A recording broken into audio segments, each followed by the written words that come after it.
Si vous ne maîtrisez pas vos émotions, les autres vous maîtriseront. La plupart des gens se méprennent sur la maîtrise des émotions. Il ne s'agit pas simplement de rester calme, mais de comprendre comment votre esprit façonne, de manière invisible, vos réactions, vos choix, vos relations et même la perception que les autres ont de vous.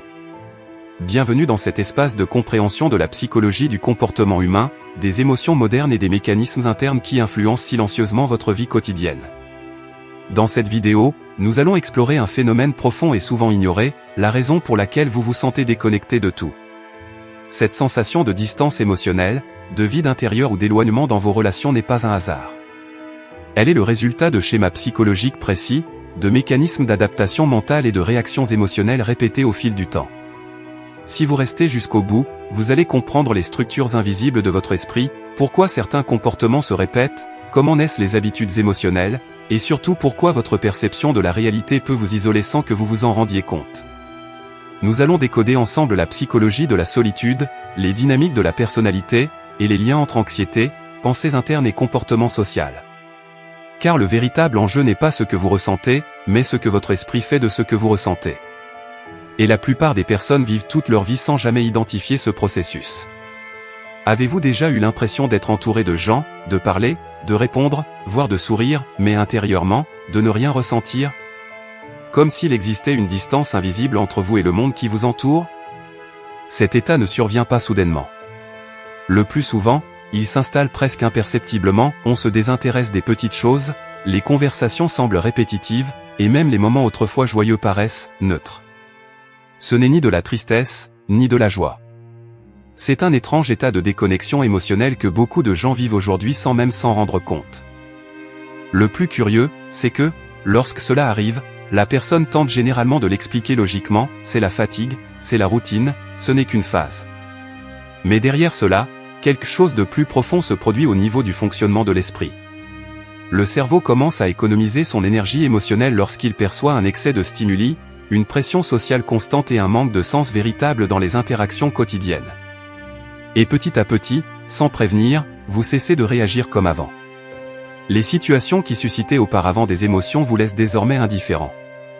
Les messages arrivent et ne provoquent plus la même curiosité. On vous parle, mais vous avez l'impression que tout est un peu distant, comme si vous observiez votre propre vie de l'extérieur. Et surtout, cela ne signifie pas que quelque chose est cassé en vous. Cela signifie que votre esprit s'adapte silencieusement à un environnement émotionnel qu'il ne parvient plus à traiter de la même manière. Ce que la plupart des gens ignorent, c'est que ce sentiment de déconnexion ne provient pas seulement de problèmes émotionnels, mais d'un mécanisme cérébral automatique qui fonctionne en permanence à votre insu. Votre système mental est conçu pour économiser de l'énergie et atténuer l'impact de tout ce qui se répète trop souvent. Lorsque vos journées se ressemblent, que vous voyez les mêmes personnes, que vous entendez les mêmes conversations et que vous suivez les mêmes routines, le cerveau commence à créer un filtre interne. Ce filtre est inconscient. Il réduit simplement l'intensité émotionnelle des choses pour éviter la surcharge. C'est comme si l'esprit disait silencieusement, c'est déjà traité, inutile de réagir à nouveau. Le problème, c'est que ce mécanisme, censé nous protéger, finit par créer un effet secondaire invisible, tout semble perdre de son sens.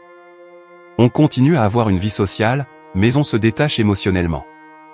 On répond aux messages, on participe à des réunions, mais intérieurement, l'implication n'est plus la même. Et cela est directement lié à la vie sociale moderne.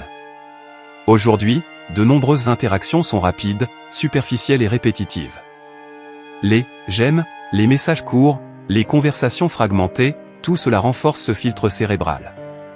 Petit à petit, le cerveau apprend que presque rien ne requiert une réponse émotionnelle profonde. Et sans s'en rendre compte, on entre dans un état où l'on est physiquement présent, mais pas pleinement connecté émotionnellement à ce que l'on vit. Avec le temps, ce changement intérieur se manifeste dans notre vie de manière beaucoup plus concrète qu'on ne l'imagine. Ce n'est pas quelque chose qu'on remarque immédiatement, mais plutôt un ensemble de petits comportements qui s'accumulent jusqu'à devenir partie intégrante de notre personnalité. Vous commencez à moins répondre, non pas par aversion pour les autres, mais parce que l'énergie nécessaire pour maintenir la même intensité émotionnelle vous fait défaut. Les conversations qui coulaient de source demandent désormais un effort. Vous participez toujours, mais sans la même spontanéité. Et cela modifie la façon dont les autres vous perçoivent, même s'ils ne peuvent l'expliquer. La confiance dans vos relations commence également à s'en trouver affectée. Non pas à cause d'un conflit direct, mais parce que votre présence émotionnelle devient plus neutre. Les gens sentent que quelque chose a changé, même sans pouvoir identifier quoi. Et cela crée une distanciation subtile, moins d'invitation, moins d'ouverture émotionnelle, des échanges moins profonds. Le plus important, c'est que ce schéma s'auto-entretient. Moins vous vous impliquez, plus votre cerveau confirme l'idée que s'impliquer n'est pas si nécessaire. Et plus cela se produit, plus cette distanciation émotionnelle devient naturelle. Petit à petit, vous cessez d'être perçu comme une personne pleinement présente et vous occupez une place plus distante dans vos relations. Le point le plus profond de cette déconnexion ne réside pas seulement dans le présent, mais dans la façon dont votre esprit a appris à réagir au fil du temps. Souvent, ce schéma se met en place bien avant l'âge adulte, lors d'expériences où vous avez dû vous adapter émotionnellement pour faire face à des situations trop intenses pour être gérées sur le moment. Le cerveau humain possède une caractéristique importante, il enregistre non seulement ce qui s'est passé, mais surtout ce que vous avez ressenti pendant que cela se produisait. C'est ce qu'on appelle la mémoire émotionnelle. Et elle ne fonctionne pas comme les souvenirs ordinaires. Elle agit comme un raccourci interne, qui vous fait répéter des réponses automatiques dans des situations similaires, même inconsciemment. Ainsi, si vous ressentez ce détachement aujourd'hui, il y a de fortes chances que votre esprit ne fasse que répéter un ancien mécanisme de protection. Des situations où vous vous êtes senti ignoré, submergé ou trop exposé émotionnellement ont pu apprendre à votre cerveau à réduire l'intensité par sécurité. Et le plus intéressant, c'est que ce mécanisme ne reste pas figé dans le passé. Il se met à jour au présent. Chaque fois que vous évitez de vous impliquer profondément, chaque fois que vous prenez vos distances émotionnellement avec ce qui pourrait vous affecter, ce schéma se renforce. L'esprit interprète cela comme un apprentissage, moins d'implication égale moins de risques. Ainsi, ce qui semble être un changement récent est en réalité la répétition silencieuse d'un schéma qui s'est construit au fil du temps, renforcé par l'accumulation d'expériences et de réactions émotionnelles. L'essentiel n'est pas de chercher à corriger immédiatement ce sentiment de déconnexion, mais de comprendre qu'il ne s'agit pas d'un problème isolé. C'est un schéma de perception qui s'est formé silencieusement au fil du temps, en réponse à tout ce que votre esprit a appris à filtrer. Lorsque vous commencez à observer ce phénomène plus clairement, quelque chose change en vous. Vous cessez d'interpréter ce sentiment comme un défaut personnel ou comme un phénomène aléatoire, et vous commencez à le percevoir comme un mécanisme psychologique à l'œuvre. Cela transforme complètement votre rapport à vos émotions. L'esprit ne change pas parce qu'il reçoit une instruction directe, il change lorsqu'il comprend son propre schéma. Cette compréhension commence à réorganiser votre perception des situations quotidiennes les plus simples, les conversations, le silence, les relations, les moments de solitude. Tout prend alors une signification intérieure différente. Cela ne signifie pas que la déconnexion disparaît immédiatement, ni qu'il existe un point final clair à ce processus. En réalité, ce qui se produit est plus subtil, vous commencez à prendre conscience. Et c'est peut-être là le point le plus important, il ne s'agit pas d'éliminer ce que vous ressentez, mais de reconnaître comment votre esprit construit silencieusement cette expérience chaque jour, à votre insu. Au final, la déconnexion n'est peut-être pas le vide absolu, mais un espace où l'esprit s'est tu après avoir appris à se protéger à l'excès. Et en observant attentivement cet espace, sans chercher à changer quoi que ce soit, on commence à comprendre que tout ce qui ressemble à une absence n'en est pas forcément une. Parfois, il s'agit simplement d'une autre forme de présence, encore incomprise.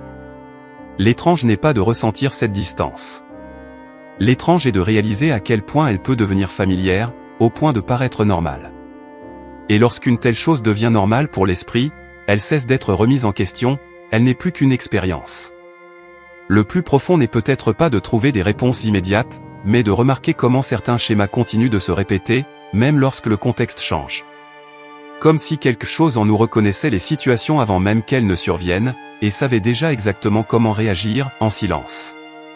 Et dans ce silence, une dernière perception demeure, toute distance n'est pas absence. Certaines sont simplement d'anciennes formes de protection qui apprennent encore à exister dans le présent. Si vous m'apportez une aide à ma compréhension de ce mécanisme invisible de l'esprit humain, vous pourrez également soutenir la chaîne qui ne peut pas manquer les prochaines analyses sur la psychologie du comportement, les émotions et les relations humaines. Laissez un comme si vous vous êtes reconnu dans certains passages, cellule de la vidéo a touché plus de personnes qui vivent la même chose sans pouvoir l'explainer. Je l'ai dit dans un commentaire que je n'apprécierai pas pendant la vidéo, même une seule phrase en français suffit. Et si vous êtes resté jusqu'ici, écrivez simplement « Je suis resté jusqu'à la fin » en commentaire. Juste ici, Vous aurez également une autre vidéo recommandée à l'écran et une playlist complète sur la psychologie du comportement humain. Poursuivez votre exploration, car chaque vidéo éclaire une partie différente de ce que nous vivons intérieurement au quotidien.